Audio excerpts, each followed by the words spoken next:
In Kobe, where Prime Minister Narendra Modi is meeting members of the Indian community.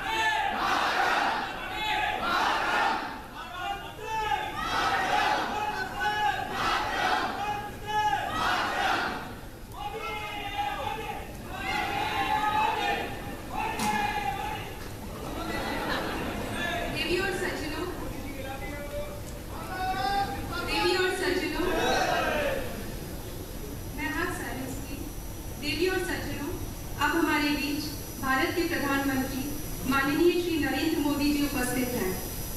अब आप सबसे अनुरोध है कि भारत और जापान के राष्ट्रगान के लिए तैयार रहें।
माननीय प्रधानमंत्री जी, आज यहाँ कोबे में मैं जापान के समस्त भारतीय समुदाय की ओर से आपका हार्दिक स्वागत करता हूँ।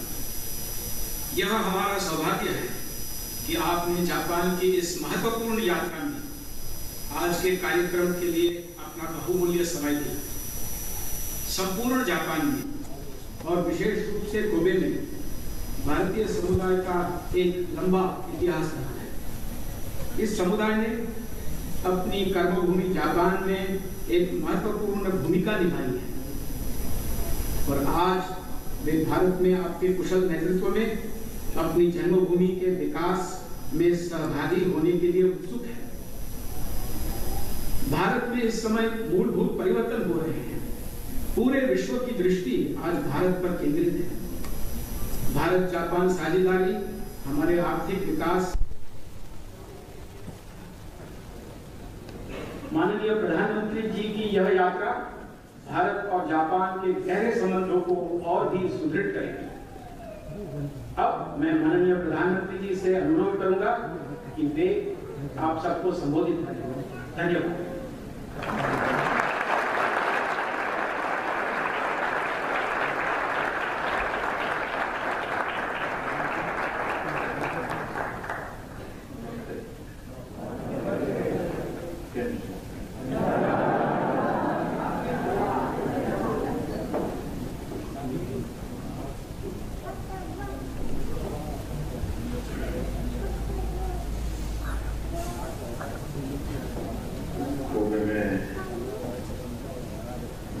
पहले भी आप लोगों के बीच मेरा सौभाग्य मिला है।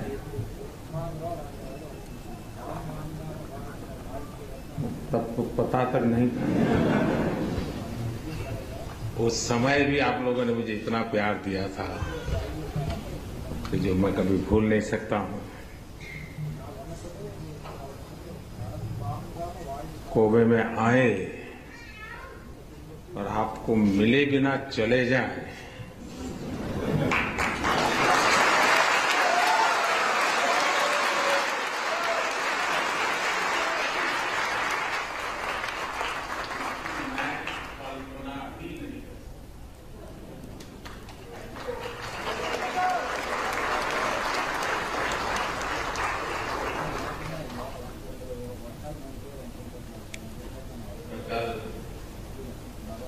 प्रधानमंत्री अभी से बात कर रहा कोविड के मेरे संबंधों के संबंध में मैंने उनसे कहा कि 2001 में जब गुजरात में भयंकर भूकंप आया तो कोबे सबसे पहला था जिसने आकर के गुजरात के लोगों की मदद की थी।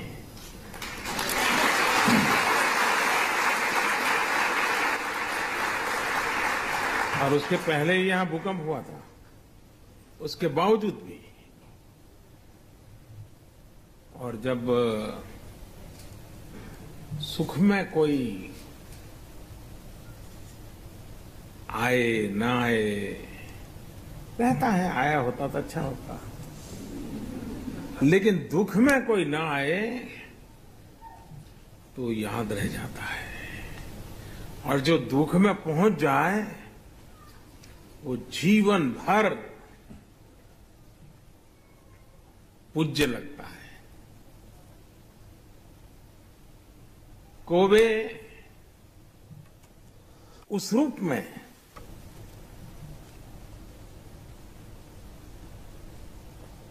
दुख की स्थिति में हाथ बटाने वालों में से सबसे पहले था। तो उसका स्मरण रहना, उसके प्रति आदर भाव रहना बहुत स्वाभाविक है। आप सब इस बात से गर्व करते होंगे, हिंदुस्तान की हर खबर आपका माथा ऊंचा करती होगी। करती है, नहीं करती?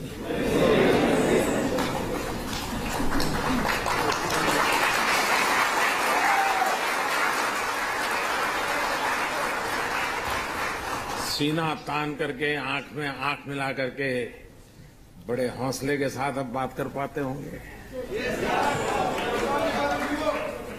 और उसका कारण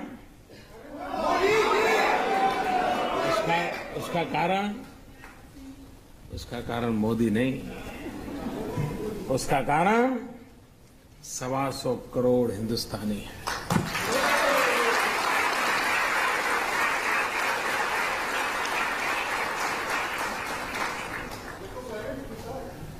जिस लगन से देश को आगे बढ़ाने के लिए और विशेष करके भारत की युवा पीढ़ी ने जो मन में ठान ली है और जिस प्रकार से पुरुषार्थ कर रहे हैं, किसी को भी गर्व हो। 2 साल भयंकर अकाल के रहे, बारिश बहुत कम हुई थी और भारत की अर्थव्यवस्था ऐसी है कि अकाल में सब कुछ चरमरा जाता है। लेकिन उसके बावजूद भी 2 साल के भयंकर अकाल के बावजूद भी, स्कैर्सिटी के बावजूद भी, सारा विश्व एक आवाज से कह रहा है कि बड़ी इकोनॉमी में सबसे तेज गति से आगे बढ़ने वाली अगर कोई इकोनॉमी है तो उसका नाम हिंदुस्तान है।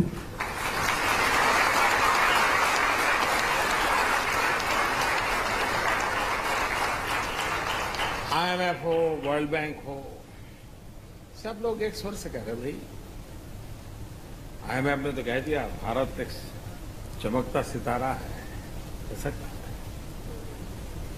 विश्व भर के अर्थशास्त्री मानते हैं कि भारत बहुत तेजी से आगे बढ़ रहा है। FDI, फॉरेन डायरेक्ट इन्वेस्टमेंट, मेरी FDI की अलग परिभाषा भी है। पहली परिभाषा है मेरी FDI की, फर्स्ट डेवलप इंडिया।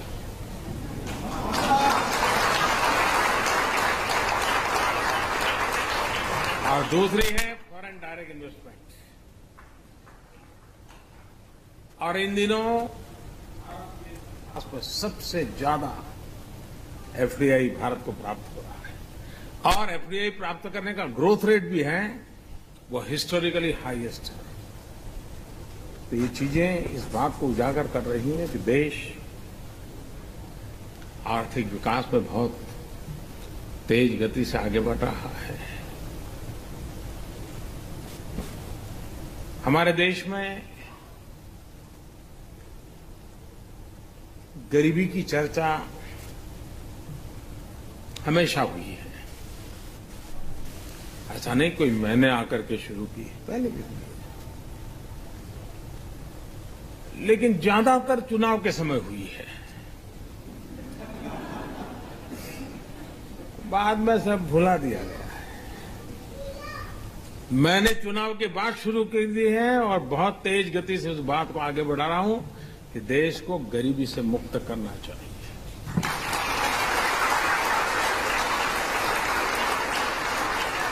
कर सकते हैं।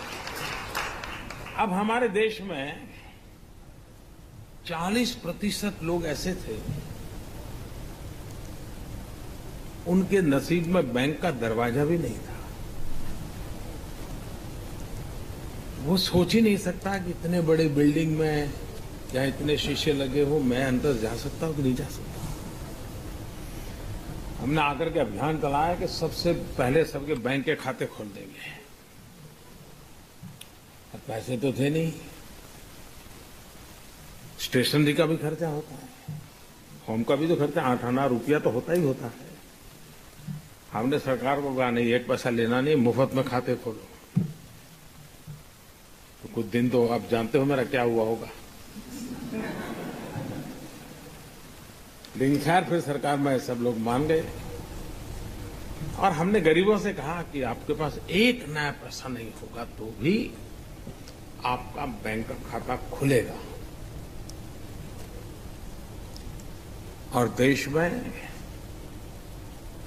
करीब करीब सभी गरीब परिवारों के बैंक के खाते खुल गए। अब हमने तो गरीबों को कहा था 1 रुपया नहीं होगा तो भी खुलेगा, लेकिन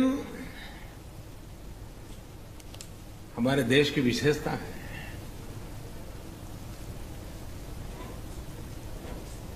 देश के गरीबों ने अमीरी दिखाई है। बहुत बार हम अमीरों की गरीबी तो देखते हैं, लेकिन गरीबों की अमीरी देखने का सौभाग्य मिला। उनको कहा था कि आप 1 रुपया भी नहीं दोगे तो चलेगा। उसके बावजूद भी जिसका जीवन में कभी अकाउंट नहीं खुला था, बैंक का दरवाजा नहीं देखा था, इस एक शब्द पर इन गरीबों ने बैंक खातों में करीब करीब 45,000 करोड़ रुपया जमा किया। 45,000 करोड़ रुपये।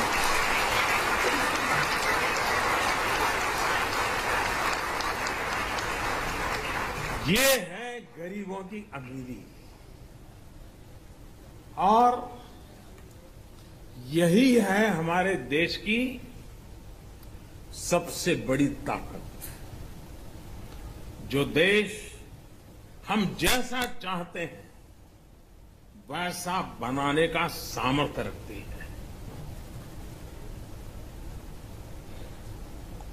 2011 में जापान में बड़ी प्राकृतिक आपदा आई। आपके यहां भूकंप आया, सुनामी आई, उसी समय आपके यहाँ फुकुशिमा की दुर्घटना हुई। 2011 के वो दिन याद करें, बिजली में कटौती, पानी भी 4 बोतल जरूरत है तो 1 बोतल से चलाना, दही लाना है तो नहीं भाई मत लाओ, कम लाओ।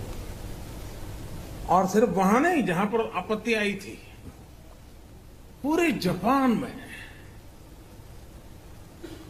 सरकार ने इच्छा व्यक्त की सरकारी दफ्तरों के लिए, लेकिन इस देश की जनता ने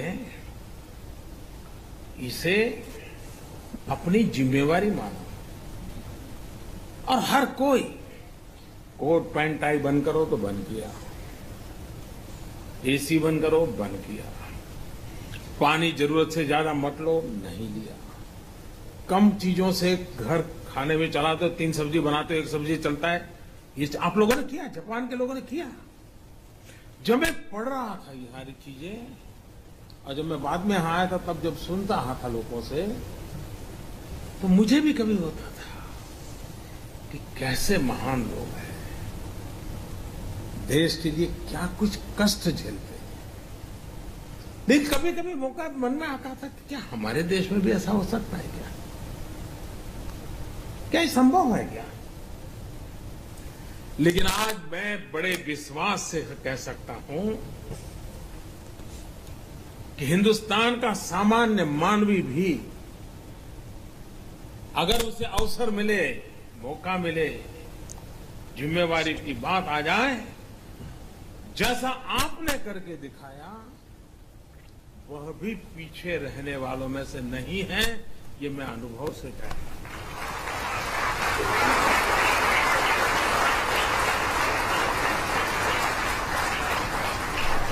अभी अभी का मेरा ताजा अनुभव है।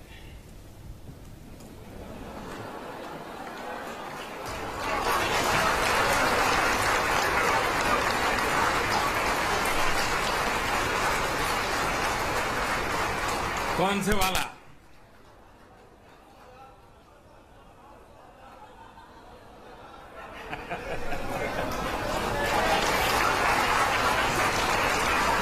आपको भी पता है कि अचानक 8 तारीख को रात को 8 बजे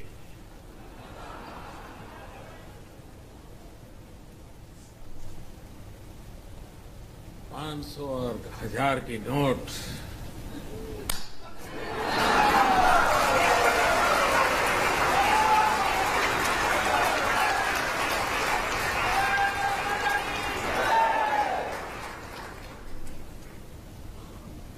मैं 125 करोड़ देशवासियों को नमन करता हूं, सलाम करता हूं।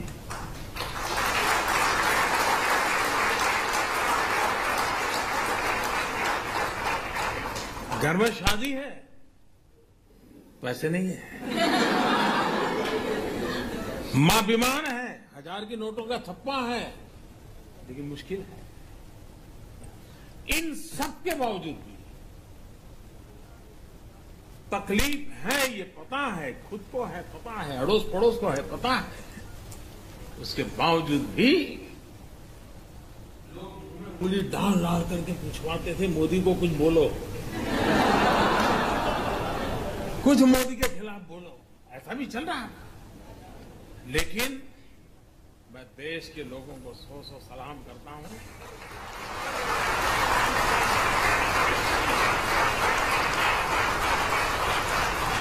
कोई 4 घंटे लाइन में खड़ा रहा, कोई 6 घंटे खड़ा रहा,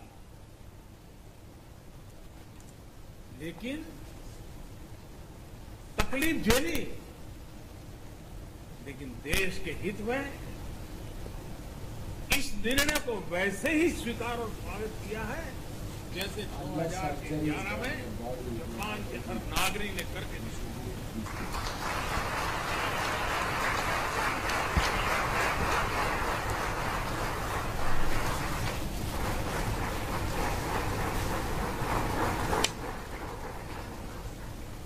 कुछ स्थान पर तो लोग 5-5 घंटे खड़े थे और अचानक एटीएम काम करना बंद कर दिया। तो भी चलो कल ठीक हो जाएगा, ये अपने आप में देश के उज्जवल भविष्य की निशानी है, उज्जवल भविष्य की निशानी है। ये ठीक है कि पाप करने वालों की संख्या कुछ ज्यादा नहीं होगी, 1 लाख 2 लाख 5 लाख हो रही, मुसीबत 125 करोड़ को हो रही है। लेकिन फिर भी 125 करोड़ को लगता है कि अगर इतना सा झेलने के बाद, और आपने देखा होगा, अब तो व्हाट्सएप पर सब आता होगा, पहले गंगा में कोई चवन्नी नहीं डालता था,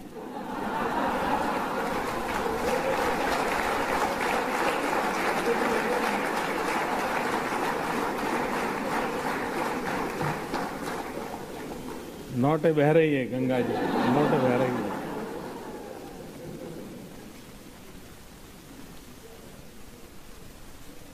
आप मुझे बताइए,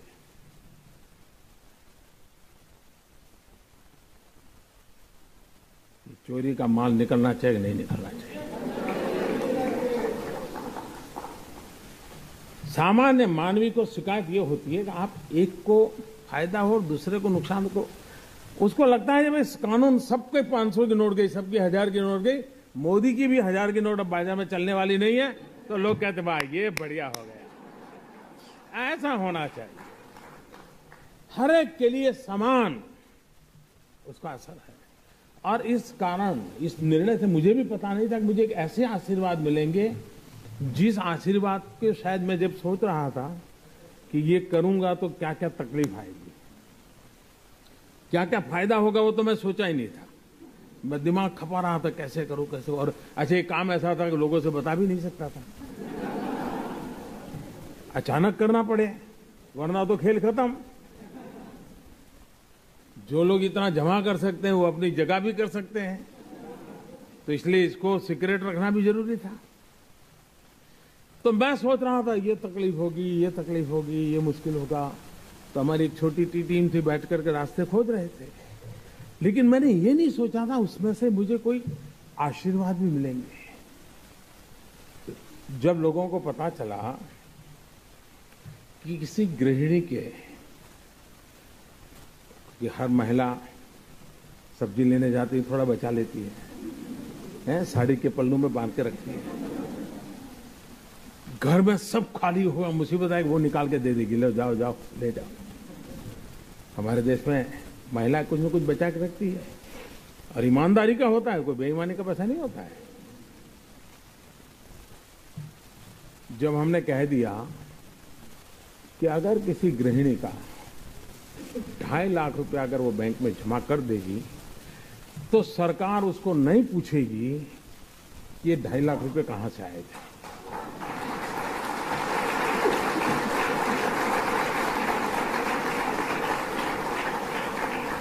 उसका परिणाम क्या हुआ मालूम है? कई बेटे और बहुएं भी जो वृद्धाश्रम में मां को रख के आए थे, उन्होंने 2.5 लाख रुपए जमा करा दिया मां के खाते में।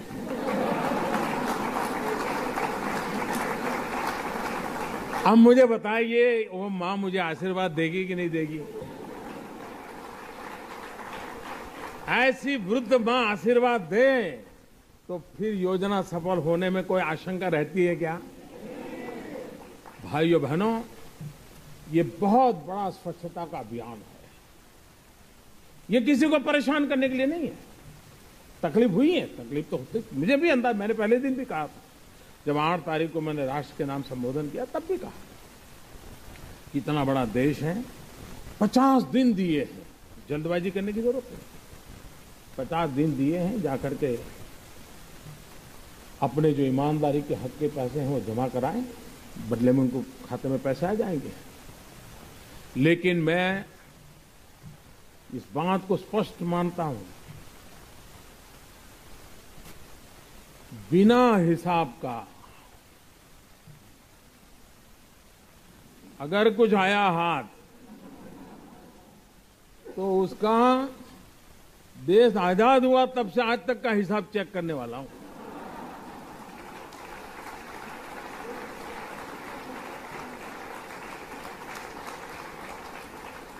जितने लोगों को नए लाना पड़ेगा ला करके भी इस काम में लगाऊंगा। हाँ, ईमानदारी का है, उसका जय जयकार, उसको कोई प्रॉब्लम नहीं हमारे। लेकिन इस प्रकार से किसी ने जमा किया और वो सोचता होगा कि आज बैंक में रख लूंगा फिर देख लूंगा, कोई बचने वाला नहीं है। और जो लोग मुझे जानते हैं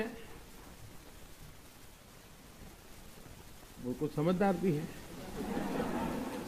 तो उनको लगता है यार बैंक में जाने के बजाय गंगा जी में जाना अच्छा है।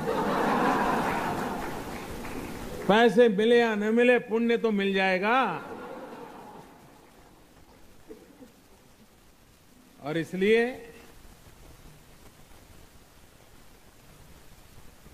देश को मैं फिर एक बार, आज पहुंचते ही फिर से भी मैं लोगों को बार बार कहने वाला हूं, ईमानदार लोगों की रक्षा करने के लिए मेरी सरकार सब कुछ करेगी और बेईमानों को तो हिसाब चुकता होके ही रहेगा।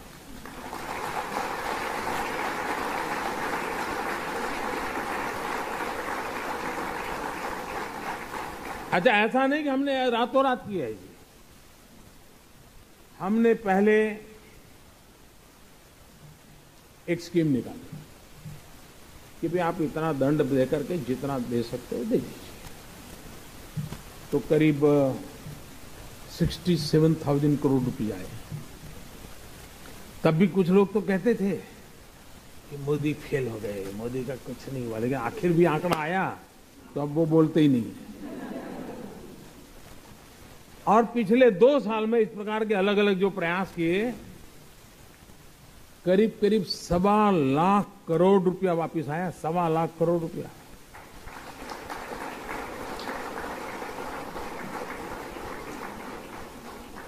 तो मौका दिया था, ऐसा नहीं कि नहीं दिया था।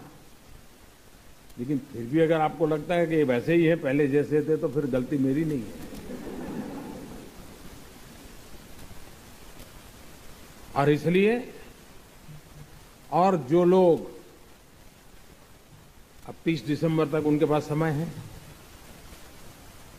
और 30 दिसंबर तक कोई तकलीफ के बिना सारा कारोबार, हाँ जल्दबाजी करेंगे तो थोड़ी तकलीफ हो सकती है, लेकिन 30 दिसंबर तक कोई मुश्किल नहीं होगा। 125 करोड़ देशवासियों का उनके हक की चीजें मिल जाएगी। लेकिन कुछ लोग सोचते होंगे कि 30 दिसंबर के बाद, तो मैं आज फिर से यहां ऐलान करना चाहूंगा कि ये स्कीम पूरी होने के बाद दूसरा कुछ आपको ठिकाने लगाने के लिए नहीं आएगा, इसकी गारंटी नहीं है।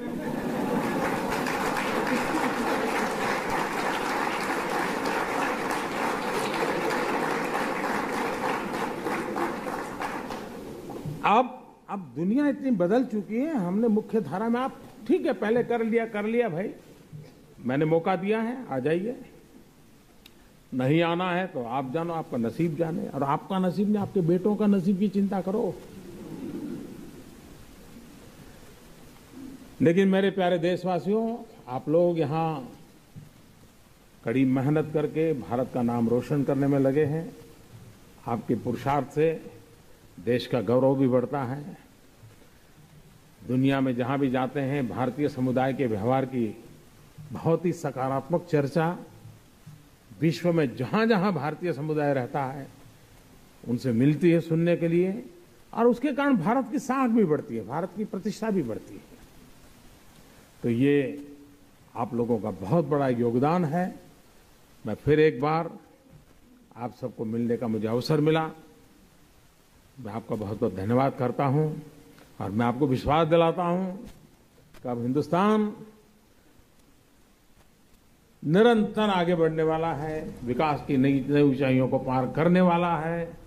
जो सपने आप दुनिया में जाकर के दुनिया देखते हो और जो अच्छी चीजें आप हिंदुस्तान में चाहते हो, वो सभी अच्छी चीजें हिंदुस्तान में होना संभव हो चुका है, होके रहेगा। बहुत बहुत धन्यवाद।